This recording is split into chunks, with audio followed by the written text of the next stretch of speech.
Hey everyone, today we're looking into what could have been in Dead by Daylight. What was planned to be added to the game, but then never ended up being. Today we're going to find out. A lot of the information for this video I got from the Dead by Daylight wiki. Be sure to check it out. It has a lot of cool, unknown things, and also information on there. Let's get into it. Okay, so first we're looking at unreleased characters. If you watch my secrets and references video, you'll already know about this one. There are a few new things though since that video. At one point in DBD's development, a killer called the Teacher was planned to be released that never did. You can actually learn about this killer by looking into the game files, and also on the wiki where most of the information is also available. This character supposedly took down the survivors with a series of debuffs, with their weapon likely being a ruler, as seen in this icon. This character also has a unique power called Detention. Although the power remains unknown, it is speculated that the power had some new debuff or would simply apply a significant amount. When this killer was in the works, it was around August of 2016, which was just before the nurse was released. So either the Teacher was meant to be the character that got released, or it was a character planned but never implemented. There is also a perk icon available, and its name is Underperform. However, this is all we have. We know nothing else to do with the perk, what it does, nothing. Just that it's called Underperform, and that this is the icon. As an addition to this, there were also unused add-ons, gum, and an inhaler, which seem to be plausible as things that would be used as add-ons for a Teacher character too. Along with this, there is an unreleased offering called the Graduation Cap. There is further a new item that was planned to be added with the Teacher called the Trapple, which was a survivor item. My best guess is that this would have been a droppable item like the Firecrackers. Many speculate, due to the strangeness of the perk icon and the somewhat silly weapon, that the character of the Teacher was maybe just a bit of a joke, or a nod to data miners who would find it to mislead them. There was also another character revealed to have been planned called the Smasher, able to destroy in-game environments. He was removed, however, due to it being hard to balance. When he was removed, they also removed the ability for survivors to climb. Okay, next up, customizable firecrackers. Firecrackers were first added to the game in patch 1.4.0 in 2017 in the Chinese New Year event. They were added as a unique item that could blind the killer in a fun and different way. Since the release of the very first firecrackers, there have been more differentiated ones, such as the Winter Party Starter and the Third Year Party Streamer. However, at one point there was plans to make firecrackers customizable, more so than just these differences. Whether this was meant to function as different add-ons for the firecracker, or if it was meant to allow you to customize your firecracker entirely, almost like a workshop, it's unclear. In the game files and now on the Dead by Daylight wiki, you can find a whole list of different firecracker related add-ons, I would say. Some make the firecracker give longer blindness, a longer timer, higher range, or an increased amount. All of these look interesting, and it would have been really cool to see them in the game, and actually be able to alter our firecrackers to be more powerful and have benefits like more charges. Maybe this is still a possibility for the future. Next up, we have buildable and customizable hooks. Very early on in the game, in patch 1.2.0, killer's hooks were changed. They used to be unique to the killer, so if you played Trapper, you'd always get the Macmillan hook, regardless of the map, or if you played Wraith, you would always get the Autohaven one.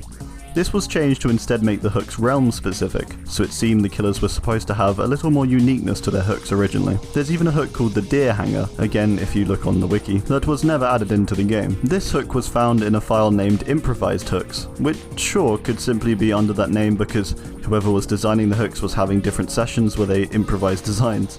It could be as simple as that. However, there is possibility that this was referring to a game mechanic, which would get the killers to reconstruct or even build hooks from resources around the map. You know, like an improvised hook. This would be done if all other hooks had been sabotaged. This would make sense too in a way, and would be a smart and interesting mechanic as an opposition to sabotaging. Imagine having to collect a few items, or hey, even just go up to a broken hook, and you do a short animation to reconstruct the broken hook, bashing it together with your weapon. That would be pretty cool, and certainly make it a fair counter to survivors being able to sabotage it in the first place. It would also put a lot more value into survivors sabotaging, as it would require the killer to fully reconstruct their hook with their own hands. Okay, unused perks are next. So we've already covered one of the perks that never got used, which was the supposed Teacher perk, Underperform. However, there are actually 5 other unused perks in the game files, and now on the DBD wiki. I have a list of them here. We have Artifact Hunter, which has no image or description. My immediate thought to this was that this was related to some kind of scrapped mechanic. Maybe there were literally items in the game before called artifacts, and part of the gameplay was to find them. My other thought was that potentially this was an early name or version of Plunderer's Instinct, with artifact referring to in-game items. Yeah, I'm unsure. Be sure to drop your own ideas down below for these. The next one is called Into the Dark. This one does have a description, although only speculated. Your terror radius is set to 36, 24, 16 meters depending on the amount of survivors left alive in the trial. So this to me sounds like it would work a bit like Sole Survivor does, where every time a survivor dies you gain a small benefit. In this case it's a killer perk though, so having a smaller terror radius is going to make it easier to catch people. I think they probably scrapped this because it would have encouraged tunneling, getting people out early and then getting benefits for it. Not a great combination. Next we have the perk Last Standing. For each survivor escaped or killed, your action speed is increased by 7.5, 15, 25%. So this is actually quite similar to the last one. It seemed in general they decided against using perks that give benefits based on the survival of fellow teammates, which again is smart because otherwise there will be lots of tunneling and people refusing to hook save. This though is actually an early version of Bill's perk, Left Behind. Although I don't like that perk, it's actually probably still more balanced than this. Finally we have Overconfidence and Tough Runner. We just have the names for these. They could really be anything. Tough Runner to me sounds like it would be something Meg related though, maybe an early version of Sprint Burst or Adrenaline. Overconfidence could really be anything. Maybe an early version of Hope? Again, drop your ideas down below for what these could possibly be. Okay, finally, Spectral Offerings. This is kind of a small one, but one I wanted to include because I think it's pretty cool. There is an unused offering rarity in the game files, which is kind of a tealy blue colour.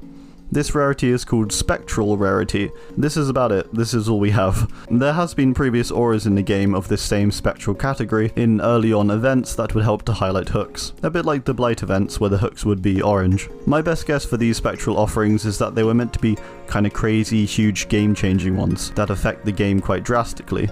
Kind of like a full moon in DBD, where it could do something like boost all statistics for that trial by double, which could be balanced by having you receive these only when you prestige or something. That's complete speculation, but I personally think that would be really cool. What do you think the Spectral Rarity was meant for? That's gonna do it for today. I do hope you enjoyed. Feel free to subscribe or drop a like if you enjoyed today's video. Thanks, and goodbye.